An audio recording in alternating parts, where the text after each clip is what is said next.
2 jours plus tard, il y avait un mariage dans la ville de Cana, en Galilée. Ça, c'est délicieux. Il avait perdu son âne. C'est incroyable! Son âne. Il devait être bien sous ton marchand. Qu'est-ce que c'est beau. On leur souhaite tout le bonheur. Merci.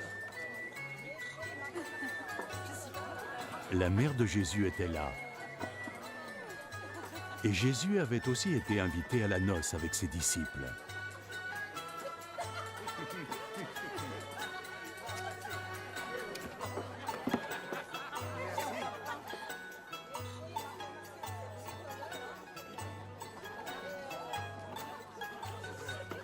Quand le vin vint à manquer, la mère de Jésus lui dit « Ils n'ont plus de vin. Mère, ne me dis pas ce que j'ai à faire. Mon heure n'est pas encore venue.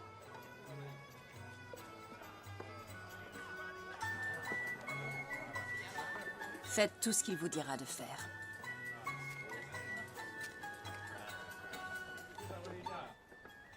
Les Juifs ont des règles de purification rituelle, et il y avait donc là 6 jarres de pierre, chacune d'elles assez grande pour contenir une centaine de litres. Remplissez ces jarres d'eau.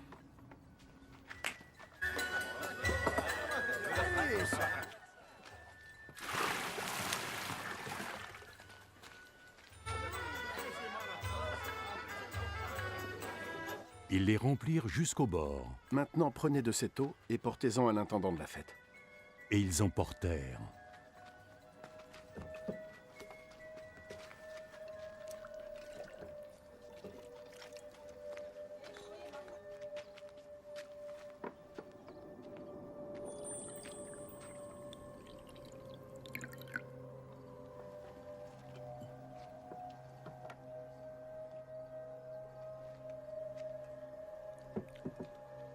Ils lui apportèrent l'eau, qui s'était changée en vin, et il la goûta.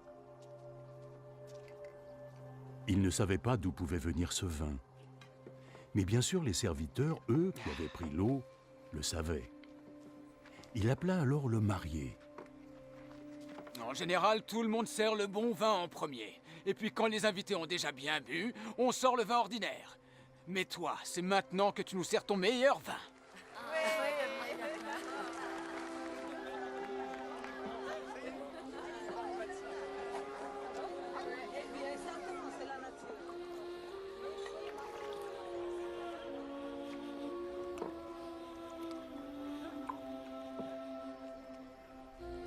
Jésus fit son premier miracle à Cana, en Galilée. C'est là qu'il révéla sa gloire, et ses disciples crurent en lui. Après cela, Jésus, accompagné de sa mère, ses frères et ses disciples, allèrent à Capernaum, où ils restèrent quelques jours.